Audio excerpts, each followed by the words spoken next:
welcome to BST lectures. Today we will see about continuous random variables.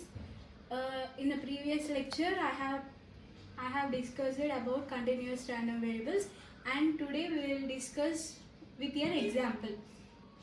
See this example. Consider the probability density function f of x is equal to k root x if 0 less than x less than 1, otherwise 0.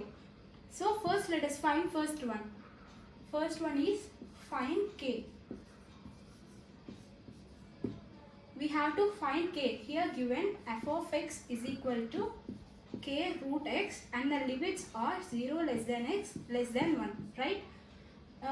We all know these three formulas which are basic for continuous random variables.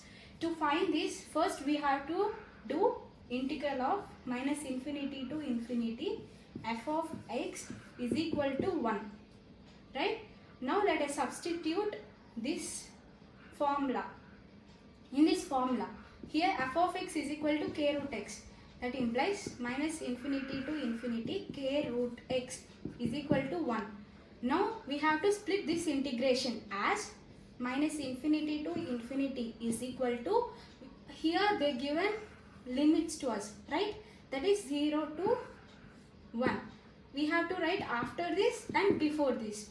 So minus infinity to 0, next 1 to infinity. These are the limits splitting. Now we have to write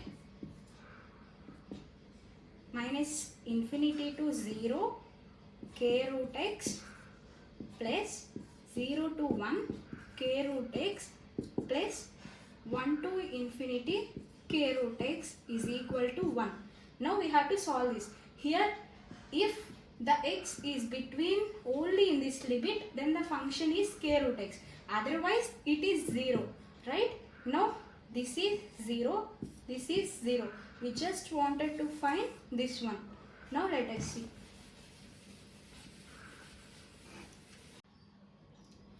Here this is the main part to be considered, right? So 0 to 1 k root x dx is equal to 1. Now we have to compute this. As k is constant, we will let it out of the integral. K into 0 to 1 root x dx is equal to 1.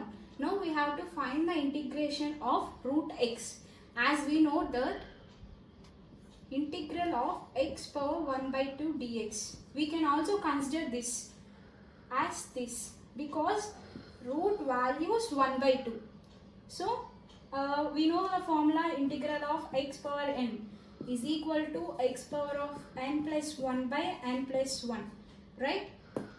Apply this x power of 1 by 2 plus 1 by 1 by 2 plus 1. As we know 1 by 2 plus 1, after taking the LCM we will get x power 3 by 2 by 3 by 2, right? Take it this side, 3 by 2 by 3 x power 3 by 2. After the integration, this is the value. I am taking off the derivation of x power 3 by 2. This is the answer right here.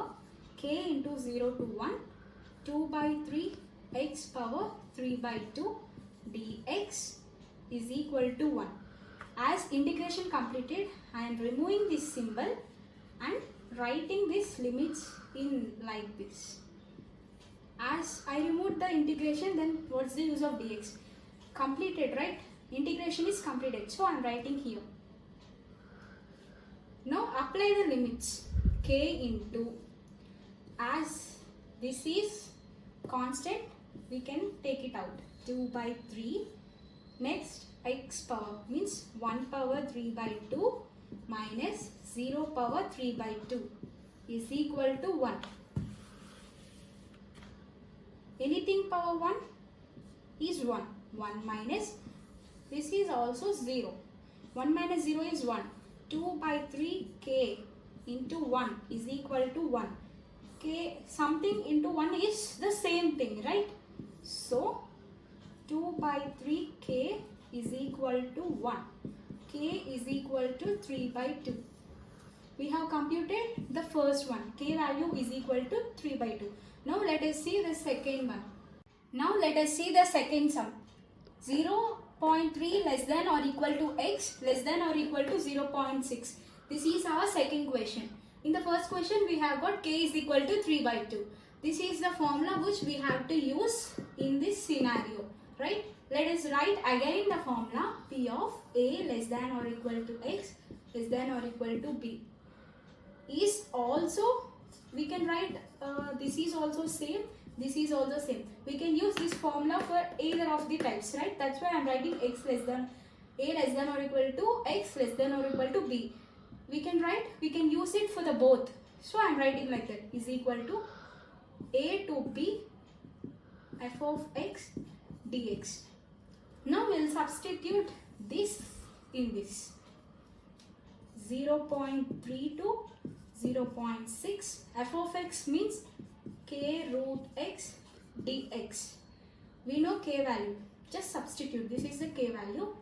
3 by 2 root x 0.3 0.6 dx. Okay. Constant, we have to let it go out. 3 by 2 0.3 0.6 root x dx. Okay. In the previous question also we got this integral. So I am now not writing the derivation of this. I am directly writing the integration. 2 by 3 x power 3 by 2 0.3 0.6. Right? We have to apply the limits. Before that, cancel, right? 0.6 3 by 2 minus 0.3 3 by 2. Upper limit minus lower limit. You can use calculator. Here, use calci to compute these values. As I have computed, the values are 0.108 minus 0.0135. After this, after computing the subtraction, we will get 0.0945. This is the answer for the second bit. This is whole how we compute a continuous random variables using the probability distribution function. If you like our video, please do like, share and subscribe, and share to your friends who are in the need of these classes. Thank you for watching.